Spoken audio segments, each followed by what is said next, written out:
정말 돌립니다. 무더운 여름 우리의 육신도 우리 마음도 지치고 힘들지만 그러나 주님을 향하는 그 마음으로 우리 발걸음들을 딛습니다. 하나님 우리 성도들의 발걸음을 축복해 주시고 그 발걸음을 통해서 하나님의 큰 영광 받아 주옵소서. 그 발걸음 가운데 저희들 힘에 겨워 주저앉을 때도 있습니다. 넘지 못할 벽들이 우리 앞을 막을 때도 있고 또 사랑과의 관계 속에서 어찌할 줄 모르는 우리의 연약한 모습들도 있음을 고백합니다. 하나님 그러나 그런 우리들 모습 속에서 오늘 주님을 만나는 저희들에게 도와주시고 고개를 들어 하나님의 얼굴을 바라보는 저희들 되기를 소망합니다. 성도들 그런 마음으로 신앙의 여정을 함께 가게 하여 주시옵시고 하나님 나라를 이루어나가는 귀한 성도들 될 수 있도록 저희들에게 능력을 더하여 주옵소서. 어찌할 바를 몰라 마음을 가슴을 치며 부르짖는 음성들도 있습니다. 하나님이여 위로하여 주옵시고 지혜를 허락하여 주옵소서. 사랑하는 가정을 지켜주시고 사업장 직장을 붙들어 주시고 사랑하는 자녀들을 통해서 큰 영광 받아 주시고 세안교회 공동체를 통해서 하나님이여 일하시옵소서. 허락하신 말씀 가운데 은혜 주시고 우리 주님만이 영광 받아 주옵소서. 예수님의 이름으로 기도하옵나이다. 아멘. 오늘 이렇게 한번 인사해볼까요? 지혜로운 부자가 꼭 됩시다. 한번 해볼까요? 지혜로운 부자가 됩시다. 부자 싫어하는 사람은 없을 테니까 이런 인상 괜찮습니다. 김윤효 지사님 이거 방금 못했는데 박종희 지사님 할아버지 할머님이 되셨어요. 수술해서 아들을 낳으셔서 지금 병원에 대고 계속 매주마다 하셨는데 문자로 축하의 소식 전해주셔도 좋지 않을까 싶습니다. 우리가 살다 보면 어려운 일들이 많이 있죠. 신앙이 막 나락으로 빠질 때도 있고 영적으로 완전히 무너질 때도 있고 그럴 때마다 우리는 내가 신앙이 연약한가? 내 신앙이 좀 잘못된 것은 아닐까? 왜냐하면 교회에서는 늘 그러하면 안 된다라고 가르치고 있고 그것을 조심하라고 그래서 늘 우리는 바로 서야 된다라고 가르치다 보니까 그런 상태에 빠지다 보면 내 신앙이 잘못된 것은 아닐까라고 하는 착각을 하게 되어질 때가 많이 있어요. 그러나 성경을 읽어보고 위인들도 언제든지 그런 영적인 나락에 빠질 때가 있더라는 겁니다. 그것이 해서는 안 되는 일이 아니라 누구라도 만나는 일이고 누구라도 겪게 되는 그런 과정이에요. 우리에게도 마찬가지겠죠. 여러분 그럴 때마다 낙심하거나 실망하고 포기하지 마시고 그래서 성경은 우리에게 기도하라 말씀하시는 거거든요. 주님 기도도 가르쳐 주셨지만 그는 하나님 나라를 또 강조하시기 위해서 우리에게 주신 말씀이고 사실은 성경은 기도는 이런 식으로 해야 돼 라는 방식보다는 한다 안 한다에 중점을 두고 있어요. 기도하는 자를 하나님은 들어 쓰시는 것이고 기도하지 않는 자를 아파하시는 하나님이신 거예요. 우리가 어떤 상황 속에서든지 우리가 하나님께 기도함을 잃지 않는다고 한다면 그 우리가 힘든 가운데 있더라도 다시 일어나 힘써 나갈 수 있는 우리가 될 줄 믿습니다. 여러분 그렇게 이 여름 힘들고 어려운 가정을 겪고 계신 가정도 있을지 모르겠지만 어렵더라도 기도함을 잃지 아니하고 늘 기도의 끈을 놓지 마시고 늘 하나님과 함께 동행해서 나갈 수 있는 우리 성도들이 다 되시기를 꼭 축복하고 소망합니다. 예. 오늘 말씀을 함께 나눠봅니다. 우리 교회로 말씀이고요. 오늘 말씀 읽으면 여러분 다 알고 있듯이 딱 이 말씀 읽으면 지금까지 신앙생활 해오신 분들은 딱 부담이 되어집니다. 왜냐하면 헌금 얘기인가? 왜냐면 이 얘기 아직 다 그 얘기를 했었기 때문에 저도 그랬고 사실은 아무 꺼리낌 없이 그 설교를 듣고 그렇게 해석도 해왔어요. 근데 목사가 되고 또 제가 신학을 공부하면서 이 말씀을 묵상하고 공부를 잘 해보니까 이 비유는 절대로 헌금을 위한 그런 말씀이 아니라는 것을 깨닫게 되어집니다. 물론 교회에서 헌금 생활은 참 중요합니다. 왜냐하면 하나님께 우리가 허락하신 것 중에 드려지는 것이고 감사의 표현이기도 하고 그래서 그 헌금은 성실하고 정직해야 됩니다. 보여주기 위한 헌금도 되어져서는 안 될 것이고 비교해서 누군 이만큼 나도 이만큼 해야지 비교 대상으로 되어서 헤어지는 그런 헌금도 되어져서는 안 될 것이고 아무리 적은 것이라도 감사하는 마음으로, 성실한 마음으로 드려져야 그건 너무 기뻐하시는 헌금이 되겠죠. 헌금 생활이 신앙생활 하는 것도 중요하긴 하지만 오늘 말씀은 그런 헌금을 위한 성경 말씀은 아니더라는 겁니다. 우리가 사실은 잘못 오해하고 오류 가운데 이 말씀을 읽어왔던 것 같아요. 한번 차근차근 오늘 말씀을 함께 살펴보도록 하겠습니다. 한 사람이 예수님을 찾아와서 유산 문제를 해결해 달라고 간청을 했던 것 같습니다. 그 당시는 랍비들이 이런 유산 문제 같은 것도 이야기 듣고 재판은 아니지만 그 문제를 해결하던 시대였었어요. 그러니까 아마 예수님을 랍비로 여겼던 사람이 제 문제가 유산 문제가 있는데 좀 해결해 주세요라고 예수님께 간청을 했던 것 같습니다. 그래서 예수님이 대뜸 그러시잖아요. 누가 나를 너의 재판관으로 세웠느냐? 모르겠어요. 화를 내시며 말씀하셨는지 따지시며 말씀하셨는지 문구 자체로는 알지 못하겠지만 예수님은 기분은 좋지 않으셨던 것 같아요. 나 아니다. 나한테 물어보지 마라. 뭐 그런 말씀인지 모르겠습니다. 그러니까 방문의 말씀을 대답해 주시고요. 출애굽기 2장 14절을 보면 모세의 방식이 아닌 다른 방식으로 돈 문제 해결책을 제시하는 그런 내용이 나옵니다. 아마 그런 말씀을 같이 연결했던 말씀이 아닐까라는 생각을 해보기도 합니다. 그러면서 좀 새로운 가치관을 그들에게 가르치시려 하려는 예수님의 의도가 좀 그 문구 가운데 있는 것 같아요. 그러시면서 뜬금없게 한 부자의 이야기를 들려주시는 거예요. 비유의 말씀이시죠. 오늘 제목은 한 부자의 비유, 또 우리가 알고 있는 것은 어리석은 부자의 비유라고 우리는 이렇게 이야기를 해왔습니다. 한 농부가 저장고를 다시 지어야 할 정도로 예상치 못한 소출을 얻었던 것 같습니다. 풍작이 된 것이죠. 그러면서 이 농부는 기존에 있던 곡간을 헐고 큰 곡간을 세워서 그 안에 놓고 이제 미래를 준비하려고 하는 거야. 노후 준비하는 거예요. 그러면서 한 독백이 많은 소출을 저장했으니 이제는 평안히 쉬고 먹고 마시고 즐거워하자라고 이 농부가 스스로 독백을 합니다. 사실은 이 독백은 저나 우리의 로망 아닙니까? 그렇지 않습니까? 우리가 은퇴까지 열심히 일한 다음에 그 이후로는 어떻게 살고 싶습니까? 오늘 이 주인공의 이야기처럼 넉넉히 저장했으니 이제 평안히 씻고 편안히 마시고 좀 놀면서 쉬면서 보냈으면 좋겠다 노후를. 이렇게 우리는 로망이잖아요. 사실 근데 그런 로망을 가진 한국이 그렇게 노후를 보낼 수 있는 여건이 있는 사람이 15%가 안 된다고 하죠.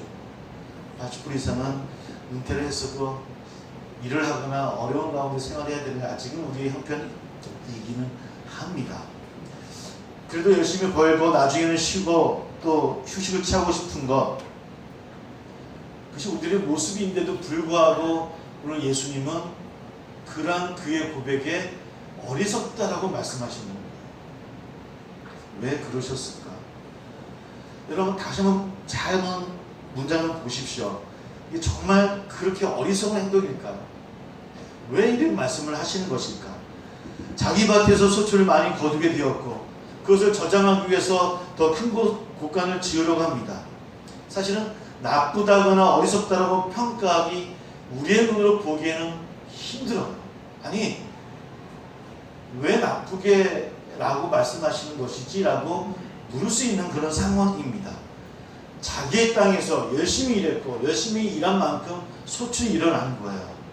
뭐 남을 속이거나 또 남의 것을 빼앗거나 부당하게 이윤을 얻은 것이 분명히 아니더라는 겁니다. 얼마 동안 쓸 것이 있으니 쉬면서 먹고 마시고 즐기자 할 정도로 한 달, 복달 하는 그런 것도 아니에요. 이만큼 벌었으니 이제는 좀 쉬자 할 정도로 욕심이 또 많은 사람도 아니에요. 그렇잖아요. 인간이라고 하는 것이 욕심이 많아서 벌면 벌수록 더 많이 갖고 싶다고 그러더라고요. 저도 그러더라고요. 좋은 거 가지면 더 좋은 거 갖고 싶고 더 나은 거 입고 싶고 이게 사람의 마음인데, 근데 이 사람은 이만큼 됐으니까 이거 가지고 만족하며 살자라고 이야기하는 사람이 있더라는 거예요. 그러니까 사실은 절제도 할 줄 아는 그런 사람이에요. 근데 오늘 이 농부를 하면서 어리석다라고 이야기하고 있는 거야. 하등에 문제가 없는 것 같은데 왜일까? 저는 이 말씀을 묵상하고 또 신학의 또 책들을 바라보면서 그 이유를 이 부자의 독백에서 한번 찾아봅니다. 19절 말씀을 보면 이 부자는 자기의 영혼까지 걱정하는 사람처럼 나와요. 그러면서 먹고 마시고 즐거워하는 안식의 토대를 어디에 두냐면 곳간에 둬요. 곳간에 채워진 물질에만 의존하는 이 농부의 모습을 우리는 만나게 되어지더라는 거예요. 그러니까 자기의 안식을 어디서 찾냐면 자기 가장 행복한 것을 채워진 곳간에서 찾고 있는 농부를 우리는 만나게 되어지더라는 겁니다. 스스로 만족하고 그 채워진 것을 통해서 즐거워함을 누리고자 하는 그 마음을 통해서 하나님과 무관하게 살고자 하는 이 농부의 마음이 아닐까라고 한번 추측해 볼 수 있다라고 하는 겁니다. 근데 여러분, 우리가 생명은 돈에서 나온 것도 아니거니와 돈으로 생명을 대신할 수 없다라고 하는 것도 우리 너무나 잘 알고 있습니다. 제 아무리 돈이 많아도 하나님의 법에 따라 죽임을 피할 수는 없잖아요. 이 때문에 예수님 비록 성실하게 일하고 건전한 미래를 준비한 사람일지라도 하나님의 정하신 법과 그 길을 모르고 살아간다고 한다면 그 길은 어리석은 길이다라고 우리에게 말씀하고 있는 거예요. 우리가 아무리 열심히 일하고 땀을 흘려 준비해 놓았다 하더라도, 그래서 남부럽지 않은 노후를 준비했다 할지라도 우리의 생명의 기쁨이 세상 것에 가 있다고 한다면 우리는 어리석은 사람이 될 수 있음을 깨닫기를 원하시는 주의 마음인 것 같아요. 근데 우리는 사실은 그럼에도 불구하고 세상의 곳간에 의지하며 살아가고 있는 것이 저나 우리들의 모습이에요. 한 주간도 그랬고 우리의 삶이 그렇습니다.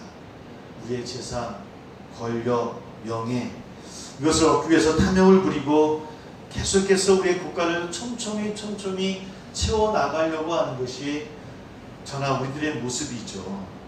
그러면 그런 조건들이 채워지면 평안해지고 행복할 것이다라고 우리는 믿고 살아가요.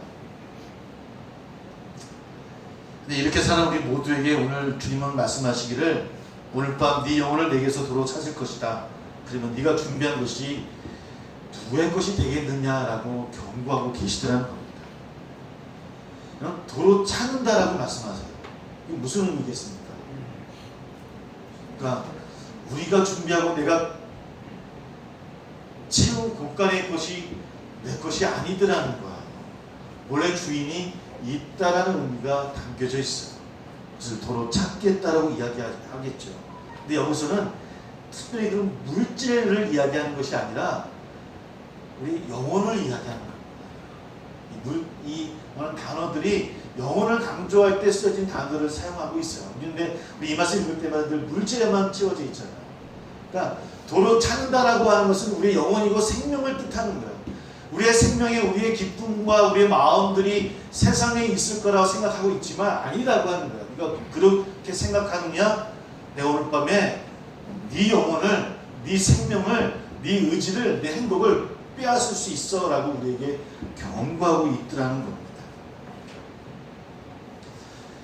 우리 곳간 이야기를 나왔으니까 우리 교회 건축하시는 그러니까 학자들이 이야기하기를 유럽의 교회들, 특별히 그러니까 초대교회 이후에 지어진 교회들이 어떤 모습을 갖고 있냐면 기둥들이 많답니다.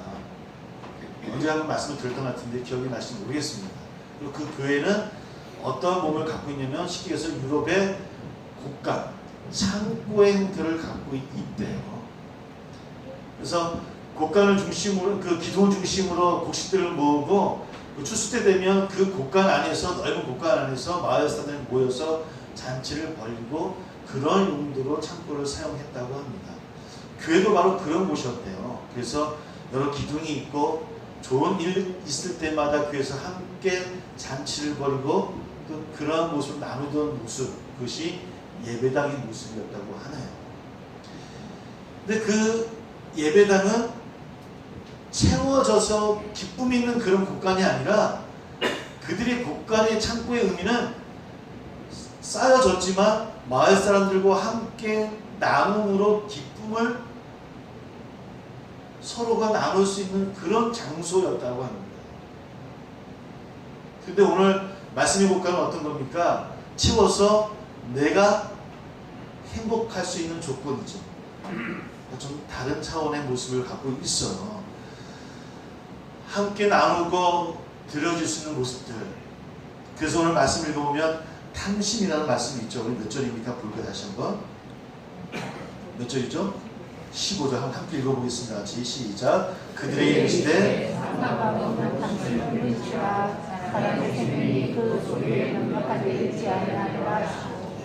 그래서 탐심이라는 단어가 원래 뜻이 뭐냐면 나누지 않는다라는 뜻을 갖고 있어요.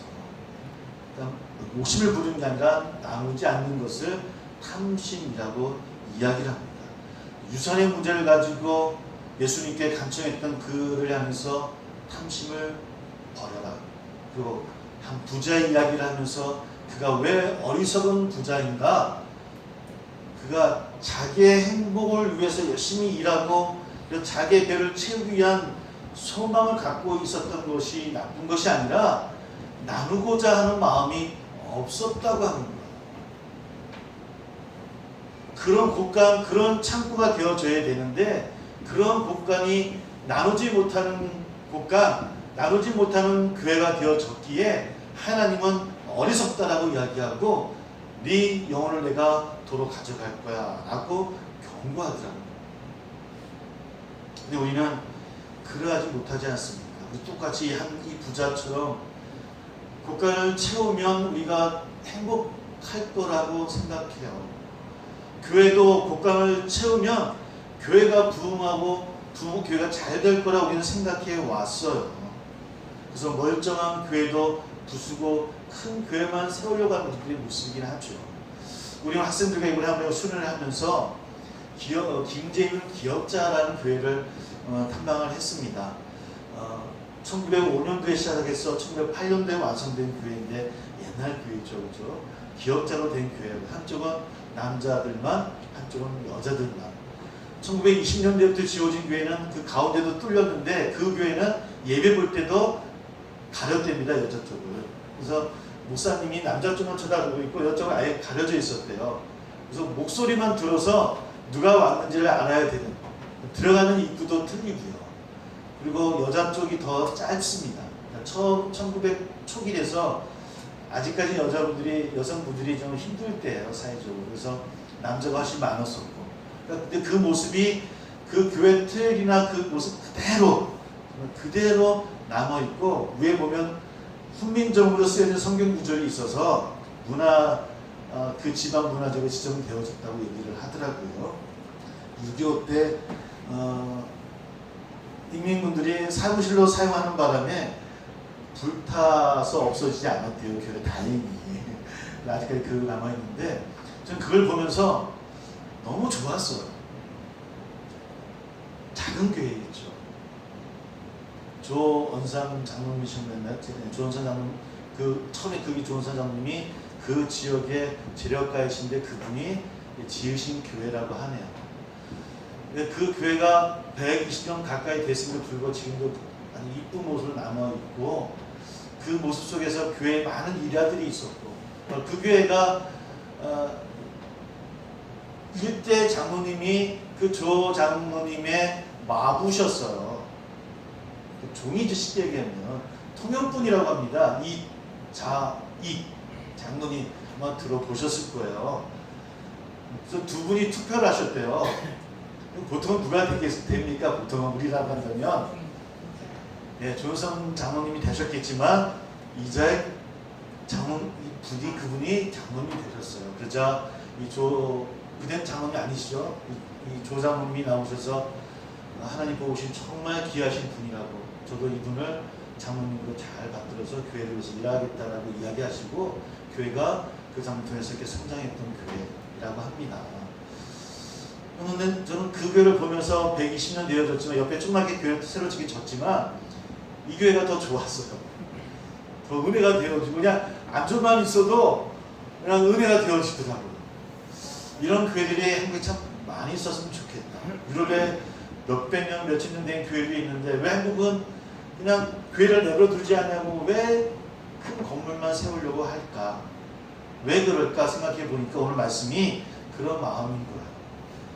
곳간만 채워주면 그것이 우리의 행복일 거라고 생각하는 것 같아요.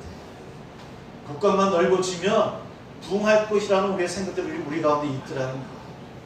근데 그러한 생각들이 사실 무너지고 있잖아요. 지금 몇 년 전부터 여러분 경매 사이트 들어가면 500원 넘는 교회들이 다 경매로 넘는 교회들이 너무나 많이 있어요. 개신교가 가장 자랑했던 크리스탈 교회 있죠, 미국에. 이게 무슨 몇 년 전에 경매에 넘어가서 천주교가 매입을 해서 지금 성당이 되어져 있습니다. 좀 더 우리의 모습을 되돌아볼 필요가 있을 것 같아요. 우리는 뭘 채우려고 하는 것일까? 우리가 이번에 이렇게 저희 교회가 옮기는 가운데 여러 어려움이 있었지만 저희 아버님이 그러시더라고요. 장소가 어디야? 아파트 단지야? 시장 입구야? 아파트 단지로 가야 되고 시장 입구로 가야 돼. 그래야 성도들이 와. 꼭 그렇게 해야 돼. 얼마나 강조를 하시든지요. 네 하면서 전화를 끊었는데 우리 마음이 있어요. 어떻게 하면 될 거다. 이렇게 되면 채워질 거다. 라는 우리의 욕심들이 분명히 있어요. 저도 마찬가지이고요.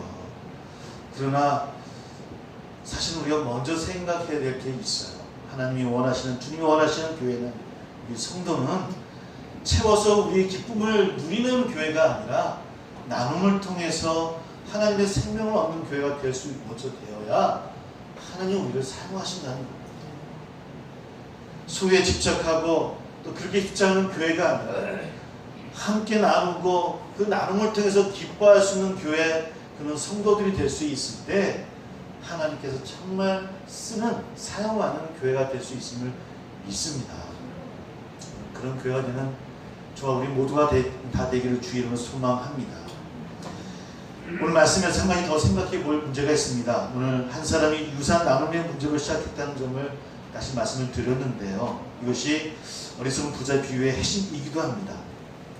우리 21절 다시 한번 읽어볼까요? 한번 21절 같이 시작. 저를 위하여 재물을 쌓아두고 하나님께 대하여 부여하지 못한 자가 그와 같으니라. 우리에게 가장 부담되어지는 말씀이죠. 그렇죠? 자기를 위해서 쌓아두지 마십시오. 하늘을 위해서 쌓으십시오. 이것은 곧 뭘로 우리가 결말이 되어졌었습니까? 헌금의 문제로 갔었죠. 명백한 언어 도단이고요. 개인의 탐욕을 탓하면서 교회 탐욕을 우리가 성취할 수는 없습니다. 이 말씀에 흔들리지 않는 저는 우리 되길 바라겠고요. 말씀드렸던 것처럼 탐심이라는 말을 통해서 나눔의 마음이 없다는 것을 강조하기 위한 말씀이라고 하는 것. 우리에게는 부유하나 하나님에게 부유하지 않는 마음이 어떤 마음이 있을까? 그리고 하나님께 부유한다는 것이 대체 어떤 것일까? 아까 나눔이라는 이야기를 했는데 하나님을 사랑하고 이웃을 사랑하는 것을 하나님의 뜻이라고 성경은 계속해서 이야기하고 있는데, 그래서 이스라엘 사람들에게는 실존 항목까지 하나하나 안식일을 통해서 또 안식년을 통해서 희년을 통해서 강조했던 것처럼 그렇게 기초적인 사랑의 이야기들을 실천 항목으로 유대인들에게 이야기해 줬어요. 오늘 우리에게도 마찬가지라고 하는 겁니다. 하나님이 대하여 부유하지 못한 것이 무엇이 있을까 한번 생각해보는 저나 우리 되기를 소망합니다. 세상에 나에게 부유한 삶이 아니라 하나님께 부유한 삶이 대체 뭘까? 신앙생활이라고 하는 것은 하나님의 말씀에 순종하며 살아가겠다라고 하는 다짐이잖아요. 여러분, 그 다짐으로 예배하고 있지 않습니까? 그 다짐으로 그리스도인이 되어졌잖아요. 그러면 하나님을 부욕해 하는 삶을 우리가 살아가야 하나님이 기뻐하는 사람이 될 수 있잖아요. 그럼 누구를 위한 기쁘게 사랑하는 삶을 삽니까? 목사님 저입니까? 장로님들이십니까? 서로 성도들입니까? 아니에요. 하나님을 부욕해 하는 삶을 살아가야 됩니다. 하나님을 부욕해 하는 교회가 될 수 있어야 되어집니다. 사랑하는 사랑의 교회 우리 성도 여러분, 우리 주변에 비록 부자는 아니지만 자기가 가진 것들을 나누면서 열심히 살아가는 성도들이 너무나 많이 있습니다. 넉넉하기 때문에 나누는 것은 아닌 것 같아요.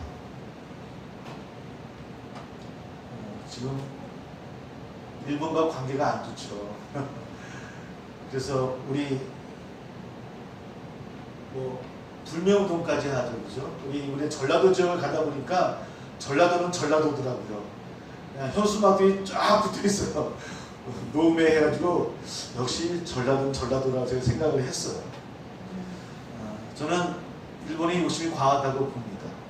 그것이 그들이 예수를 믿든 안 믿든 간에 인간의 삶이라는 것이 나눔을 통해서 함께 가야 되는 상생의 길을 걸어가야 되는데, 일본도 미국도 마찬가지고, 물론 이것이 일본이 무기를 사용하고 다시 옛날의 제국주의의 꿈을 갖고 있음을 우리는 알고 있어요.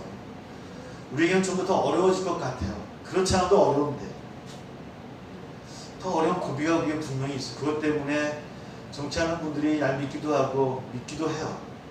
그러나 또 우리가 가야 될 길이라고 한다면, 또 이겨낼 고난의 길이라고 한다면 또 함께 가야 되지 않을까 라는 생각도 해보게 되어집니다.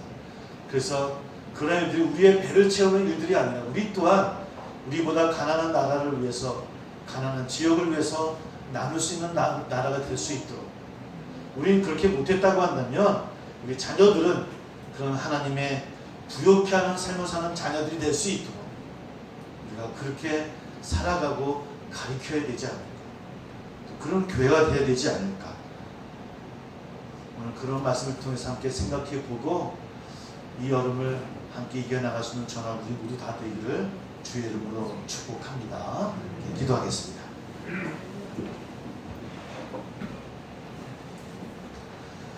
우리 자기만을 위한 일이나 자기 만족으로 쉬면서 먹고 마시고 즐기는 것이 아니라 나눔을 통해서 하나님께 부여한 삶이 되기를 소망합니다. 우리 세안교회가 그러하기를 원하고 우리 성도들의 삶이 그러하기를 원합니다. 그런 삶을 통해서 영혼의 힘을 재충전하고 하나님 나라를 확장하는 귀한 열매를 맺기를 원한다라고 함께 기도하며 설찬을 준비하겠습니다.